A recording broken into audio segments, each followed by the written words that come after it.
बिस्मिल्लाहिर्रहमानिर्रहीम अस्सलाम वालेकुम। Welcome to Lahori cook. तो कैसे हैं आप सब? अल्लाह ताला से दुआ है कि अल्लाह ताला आप सबको अपने घरों में खुश रखे, आबाद रखे। इसी दुआ के साथ आज की बहुत ही ज़बरदस्त सी रेसिपी की तरफ बढ़ते हैं। तो आज की रेसिपी में हम बनाएंगे आलू गोभी। बनाना बहुत ही आसान है, लेकिन थोड़ा डिफरेंट तरीके से हम बनाएंगे, जिससे आलू गोभी बहुत ही ज़्यादा टेस्टी बनेंगे। तो चलिए बिस्मिल्लाह करते हैं और ये मज़ेदार सी रेसिपी जो है वो बनाना शुरू करते हैं, जिससे आपकी रेसिपी जो है वो खाने वाले आपकी इंशाल्लाह बहुत ज़्यादा तारीफ़ें करेंगे और आपसे रेसिपी लाजमी पूछेंगे। तो बिस्मिल्लाह करके ये रेसिपी शुरू करते हैं। सबसे पहले हमने कढ़ाई चूल्हे के ऊपर रख ली है। इसके अंदर हम 1 कप कुकिंग ऑयल ऐड करेंगे। कुकिंग ऑयल जैसे ही गर्म हो जाएगा तो इसके अंदर हम ऐड कर लेंगे गोभी। गोभी जो है ये 1 किलो का फूल था, जिसको मैंने मोटे मोटे पीसीज में काट लिया, और 4 मीडियम साइज़ के मैंने आलू लेकर उनको भी मोटे मोटे पीसीज में काट लिया है। अब आलू और गोभी को हम फ्राई करेंगे। इनको फ्राई जो है वो कितना हम करेंगे, तकरीबन 8 मिनट तक इनको हम फ्राई करेंगे। फ्लेम जो है वो नीचे से मीडियम है।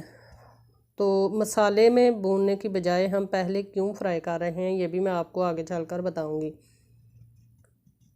तो तकरीबन 8 मिनट तक आलू और गोभी को मैंने फ्राई कर लिया है। अब छन्नी की मदद से इनको हम निकाल लेंगे, कुकिंग ऑयल से निकाल लेंगे। रेसिपी को हमेशा शुरू से एंड तक लाजमी देखा करें, ताकि आपको अच्छे से समझ आ जाए कि रेसिपी जो है वो किस तरह से बनाई गई है। 2 से 3 दिन पहले जो रेसिपी वीडियो मैंने अपलोड की थी धनिए को सेव करने का, जिसमें मैंने तरीका बताया था, उसी वीडियो के नीचे एक सिस्टर ने कमेंट करके ये पूछा था कि इस तरह धनिए को धोकर सेव करने से तो धनिया ख़राब हो जाएगा। अगर उस सिस्टर ने मेरी वीडियो जो है वो पूरी देखी होती तो वो कभी भी ये सवाल ना करती।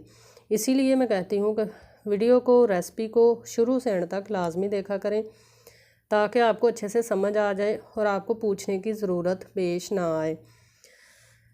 तो सारी गोभी और आलू जो है इसको हम निकाल लेंगे। तो स्टेप नंबर 2 में हमने क्या करना है वो भी आपने लाजमी देखना है, ताकि आपको भी पूछने की ज़रूरत ना पड़े। तो स्टेप नंबर 2 के अंदर हमने गोभी बनाने के लिए कौन सा तरीका है जो आम रेसिपी से डिफरेंट है, जिससे हमारी रेसिपी जो है वो ज़्यादा मज़ेदार बनेगी और ज़्यादा टेस्टी बनेगी, वो तरीका मैं आपको बताती हूँ। सबसे पहले मैंने लिया है 1.5 पाव दही, जिसको मैंने अच्छे से फेंट लिया है। अब इसके अंदर मैंने पाउडर मसाले ऐड करने हैं। तो सबसे पहले 2 टीस्पून मैं इसके अंदर ऐड करूँगी लाल मिर्च का पाउडर। फिर इसके अंदर मैं 1.5 टीस्पून ऐड करूँगी नमक, और अब इसके अंदर मैं ऐड कर लेती हूँ हल्दी का पाउडर 1/2 टीस्पून, और साथ में इसके अंदर मैं ऐड करूँगी ज़ीरा पाउडर तकरीबन 1/2 टीस्पून, और साथ में 1 टीस्पून मैं इसके अंदर पिसा हुआ गरम मसाला ऐड कर लूँगी। तमाम चीज़ें ऐड करने के बाद इसको हम अच्छे से मिक्स कर लेंगे, ताकि सारे पाउडर मसाले जो हैं वो दही के अंदर अच्छे से मिक्स हो जाएं। इस दही को हमने क्या करना है वो भी आपको अच्छे से समझ आ जाएगी। अच्छे से मिक्स करना है ताकि दही की गुठलियाँ जो हैं वो बाकी ना रहें।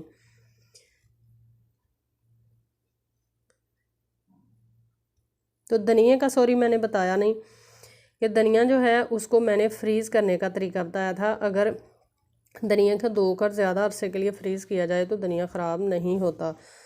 और इसके अलावा मैंने कहा था कि अगर 2 या 3 दिनों के अंदर आपने धनिया इस्तेमाल कर लेना है, जितना उतना धनिया धोकर आप पहले उसको अच्छे से ड्राई करें। ड्राई करने के बाद उसको आप न्यूज़पेपर या फॉइल पेपर के अंदर उसको लपेट कर शॉपर के अंदर रखें, तो धनिया जो है वो फ्रिज में ख़राब नहीं होता। अब जिस कुकिंग ऑयल के अंदर हमने ऐड किया फ्राई की थी गोभी और आलू, उसी के अंदर मैंने 2 से 2.5 खाने के चम्मच अदरक और लहसुन का पेस्ट ऐड कर लिया है। इसको हम अच्छे से फ्राई करेंगे, ताकि इसके अंदर जो कच्चेपन की लहसुन की स्मेल होती है वो ख़त्म हो जाए। तो अदरक और लहसुन का पेस्ट जो है वो मैंने फ्राई कर लिया है। अब इसके अंदर हम ऐड कर लेते हैं दही, जिसके अंदर हमने पाउडर मसाले मिक्स करके रखे थे, ये ऐड करेंगे और इसको हम अच्छे से इसकी बुनाई करेंगे। इसके अलावा चैनल पर मुख्तलिफ़ रेसिपीज़ मौजूद हैं। इजी से इजी वे में आपको रेसिपी बनाना सिखाई जाती है ताकि जो बहनें, जो सिस्टरें, जो बेटियां कुकिंग करना सीख रही हों वो भी अच्छे से रेसिपी बना सकें, उनकी रेसिपी भी ख़राब ना हो। तो इस वजह से आप रेसिपी को लाजमी फ़ॉलो किया करें ताकि आपको कुकिंग करना आ जाए। तो मसाले की मैंने अच्छे से कर ली है बुनाई, दही की। अब इसके अंदर हम ऐड करेंगे फ्राई किया हुआ प्याज। अगर आपके पास प्याज फ्राई किया हुआ ना हो तो आप अदरक और लहसुन को फ्राई करने से पहले 2 मीडियम साइज़ के प्याज जो हैं उनको फ्राई कर लें। साथ में 1 प्याली इसके अंदर हम ऐड करेंगे टमाटो पेस्ट। ये फ्रेश वाले टमाटर लेकर 3 जिनको मैंने काट कर बारीक पेस्ट जो है वो ब्लेंडर के जग के अंदर इनका बना लिया है, ये ऐड करेंगे। और ऐड कर लेने के बाद अब मसाले की बहुत ही अच्छी खासी हम बुनाई करेंगे ताकि मसाला जो है वो बुनकर अच्छे से रेडी हो जाए और हमारी रेसिपी जो है वो बहुत ही ज़्यादा मज़ेदार बने। तो मसाला जो है वो बुनकर हमारा हो चुका है रेडी, आपके सामने है। बहुत ही प्यारी इससे खुशबू आ रही है, बहुत ही ज़बरदस्त सा मसाला जो है वो हमारा हो चुका है रेडी। अब इस पॉइंट पर इसके अंदर हम आलू और गोभी ऐड कर लेंगे जो हमने पहले फ्राई की थी। आलू और गोभी को फ्राई करने का मकसद सिर्फ ये था पहले कि एक तो गोभी जो है उसके फूल, चूँकि मैंने गोभी को थोड़ा मोटा मोटा काटा था, ये गलकर मिक्स नहीं होगी, अपनी शेप जो है वो ख़राब नहीं करेगी। और आलूओं को फ्राई करने का फ़ायदा ये है कि आलू भी आपकी रेसिपी के अंदर मिक्स नहीं होंगे, दोनों चीज़ें इसी तरह खड़ी खड़ी रहेंगी जो देखने में भी रेसिपी बहुत ही ज़बरदस्त लगेगी और खाने में तो इसका टेस्ट जब आप बनाकर चेक करेंगे फिर आपको पता चलेगा कि ये कितनी ही मज़ेदार रेसिपी जो है वो बनकर होती है रेडी। तो अच्छे से मैंने मिक्स कर लिया है, इसको भूनने की ज़रूरत नहीं है क्योंकि ऑलरेडी ये फ्राई है। थोड़ी सी इसके अंदर मैं पालक ऐड करूँगी। पालक ऐड कर लेने के साथ ही इसके अंदर मैं फ्रेश मिर्चें जो है साबुत वाली वो ऐड कर लूँगी, तकरीबन 5 से 6 अदद। इनको दरमियान में से मैंने काट लगा दिया था।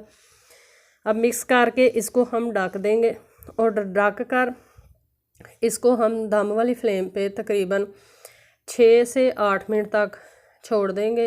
और 6 से 8 मिनट के बाद मैं आपको बताती हूँ कि रेसिपी जो है वो हमारी कैसी बनी है। और थोड़ा सा इसके अंदर पानी ऐड कर लेते हैं, तकरीबन आधा कप पानी जो है वो ऐड कर लेंगे और मिक्स करेंगे। मिक्स कर लेने के बाद इसको हम ढककर दम वाली फ्लेम पे छोड़ देंगे 6 से 8 मिनट के लिए, ताकि हमारे आलू जो हैं वो भी अच्छे से गल जाए अंदर तक और गोभी जो है वो भी अच्छे से गल जाए। फ्राई करने से हाफ़ आलू गल चुके थे, नरम हो चुके थे, इसी तरह गोभी भी हाफ़ कुक हो चुकी थी, लेकिन चूँकि अभी थोड़ी थोड़ी कच्ची थी इस वजह से हमने हाफ़ कप इसके अंदर पानी ऐड किया है। और अब इसको ढक देंगे और ढक कर इसको हम 8 मिनट के लिए बिल्कुल लो फ्लेम पे छोड़ देंगे। तो 8 मिनट हो चुके हैं, हमारी आलू गोभी की रेसिपी जो है वो मज़ेदार सी तैयार हो चुकी है। फ्लेम नीचे से हमने कर दी है बंद। अब इस पॉइंट पर इसके अंदर हमने धनिया ऐड करना है, वही वाला धनिया मैं ऐड करूँगी जो मैंने सेव किया था फ्रिज के अंदर।